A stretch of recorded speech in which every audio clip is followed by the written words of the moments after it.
My name is Alastair Stout. I'm the Minister of Music here at Grace Church, and I'm going to introduce you to the magnificent Grace Church organ here in the sanctuary. This is an Aeolian Skinner instrument. Aeolian Skinner was a famous manufacturer of organs out of Boston. This instrument is about over 75 years old, and it's looked after by Larry Nevin, who is an organ builder up in Barry, Vermont. And he's also added things to the instrument over the years. So I'm just going to give a very broad overview of what an organ basically is. You can see it consists of keyboards and a pedal board, which reproduces 2 octaves, 2.5 octaves of the lower part of the keyboard. And this is a kind of mid-size instrument. It's got 3 keyboards, but you can often find 4 or 5 keyboards, or even 2 keyboards. But this is kind of a mid-size instrument. Wonderfully colorful instrument for this church and this space. Very diverse. You can play all sorts of different pieces on it. So besides the keyboards, you also have the stops. And the stops basically are the voices, the colors of the organ. And you have different types of voice. You have string sounds, which sound like this. And then you have flute sounds that sound like this. And you have foundation stop sounds, which are kind of typical organ-sounding stops.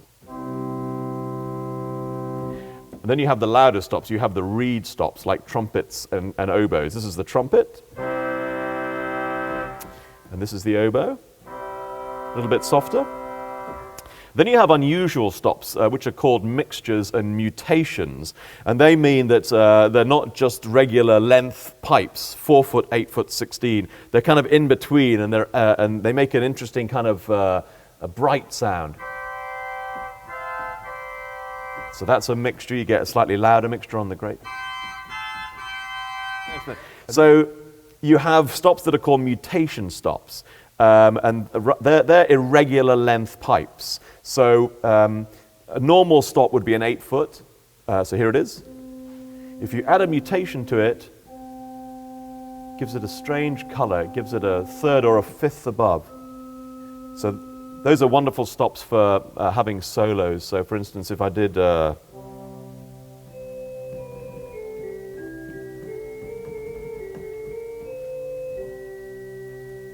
and so on. So like I talked about the trumpets on the swell. You also have other kind of reeds. This is like a clarinet. And then you have very, very loud stops. That's called the fanfare trumpet. So those are the stops and the sounds on the manuals. When you get down to the pedals, you kind of have the same sounds. You have flutes down there. Here's another flute. And then you have flutes which are octave lower, a little lower. And then you have very, very low flutes. And here's the lowest stop. And then you get also the loud reed stops on the pedal. Here's a trumpet. And again, very loud low ones. So the keyboards are organized also quite specifically. This middle keyboard is called the Great Keyboard, and it's the loudest manual on the organ.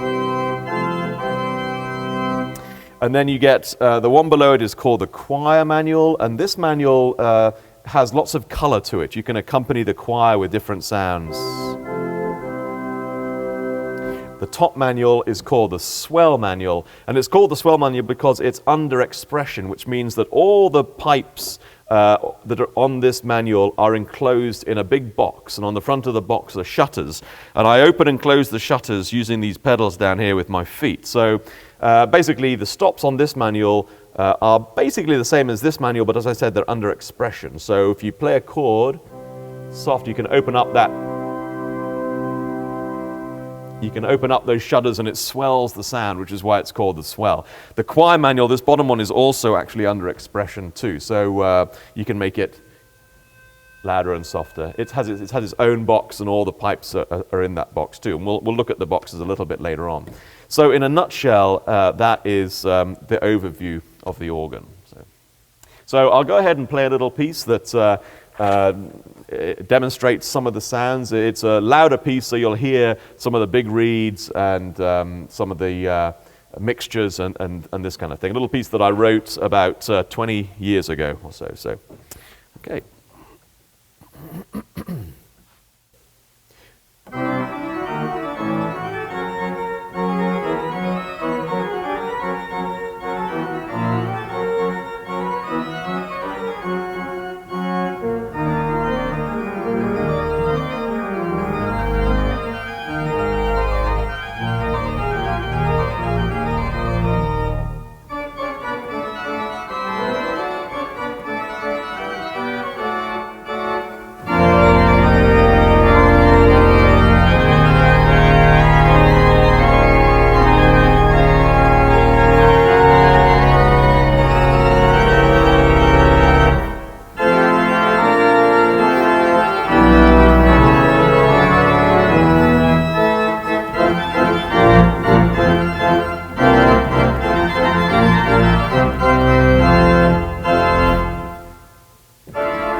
So the pedals basically reproduce the bottom octave, 2.5 octaves of what you're playing with your hands. But they also allow for the sound to be lower. So a regular stop on an organ, if you're talking about a piano and middle C, the 8-foot length pipe is basically middle C. And then you've got 4-foot pipes, which means if you add a 4-foot stop to that, playing the same note also plays the octave higher. And if you add a 2-foot stop to that, it plays 2 octaves higher. So just with me playing one note, I'm actually playing 2 octaves of C. There's also a 16-foot. If I add a 16-foot, it means that I play the octave lower as well. So just with one finger, I can actually play 4 octaves of sound. The pedal reproduces that same thing. So here's an 8-foot on the pedal, and then I can play add a 16, and that's the octave below, and I can add a 32. That's a 32-foot length pipe, and that adds 2 octaves down there. So the pedal is basically an extension of the keyboard. It allows you to go a little lower. It also frees up your hands, because often as an organist, you're directing the choir or you're pulling stops, and so your feet can help reproduce what the left hand is playing, or indeed the right hand, I guess, but mostly the left hand because it's playing the bass, allowing this hand to be free to pull stops or to direct the choir, this kind of thing. So that's kind of what the pedal does down there. The pedal also is useful for things like drones, so holding notes as you play solos, this kind of thing. But it's really just an extension of the hands, allowing you to do more, things with the body. There's a great story about a Baroque German composer called Nicholas Brunes, and he was an organist and a violinist. And apparently, what he would do is he would play the violin and at the same time play the pedals with his feet, and so he could accompany himself playing the violin, which I think I'm not quite at that point yet of doing it, but it's a great story. So that's kind of where we're at. The last thing I think to talk about are these little buttons that are beneath the keyboards, and these buttons allow me to set combinations of stops. So for instance, if I wanted to go from a very soft sound like that to a very loud sound, I can do it really quickly just by pressing these buttons, and I don't have to pull and push stops and try and decide what I need. So you can set up combinations of stops on these buttons, and this one here actually allows all the different divisions to be set. So I can go from very soft to very loud, very, very quickly. And those also aid. If you're in the middle of a hymn, and one of the verses talks about beautiful colors and angels, and you can set it so that you can actually color the hymn really, really quickly with different sounds, and do that. So, and all those buttons are reproduced down here for my feet too. So I can press buttons down here and do the same things with my hands to help me out. So. Yeah, and the last thing, I think I also have another pedal down here, which is called the Crescendo Pedal, and what that does is really quickly. Let me just get really quickly. I can go from a soft sound to a really loud sound just by pressing my foot too. And also we have some wonderful kind of special effects on the organ. We have a harp here, and we have chimes. And we also have a stop called a Zimbelstern, which is German for star symbol.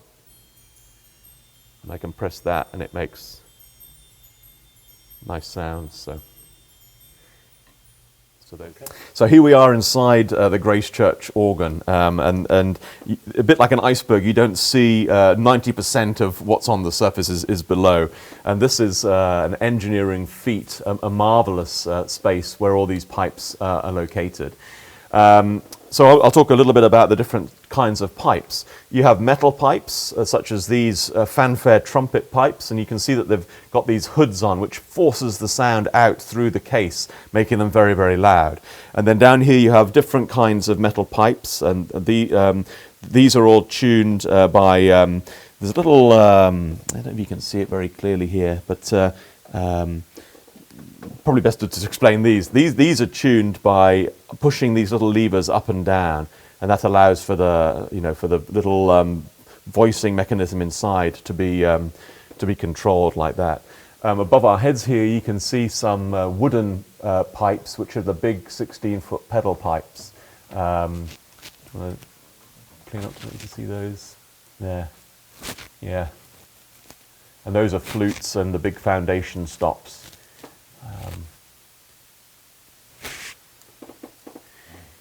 See, to tune this pipe, you'd take a piece of a special implement and you'd push this up and down, and that tunes how that pipe is sounded. You can see some big pedal pipes right here too. These are the 16 foots right here. For the performer, you want to hear what the audience are hearing. So you want to be kind of closer to them.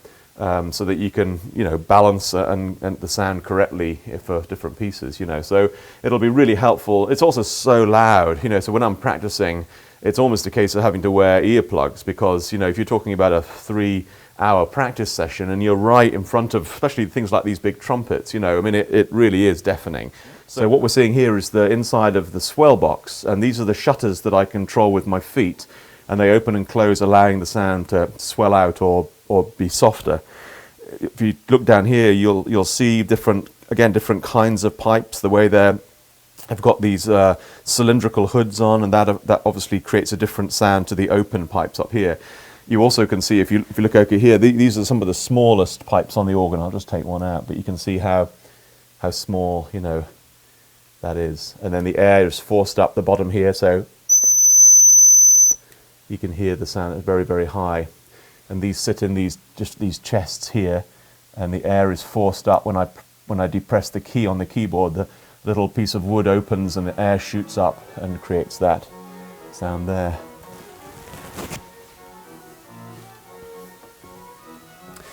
This is where the air comes through. So this is one of the big from the bellows downstairs in the basement of the church.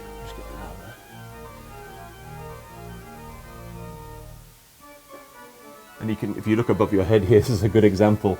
These pipes, you see how you have to build, sometimes you have to design them so that so that they fit, but it's bent all through in a different direction so that you get the full length of the pipe there. Again, inside the organ, it's just an amazing experience to see how they make it all fit.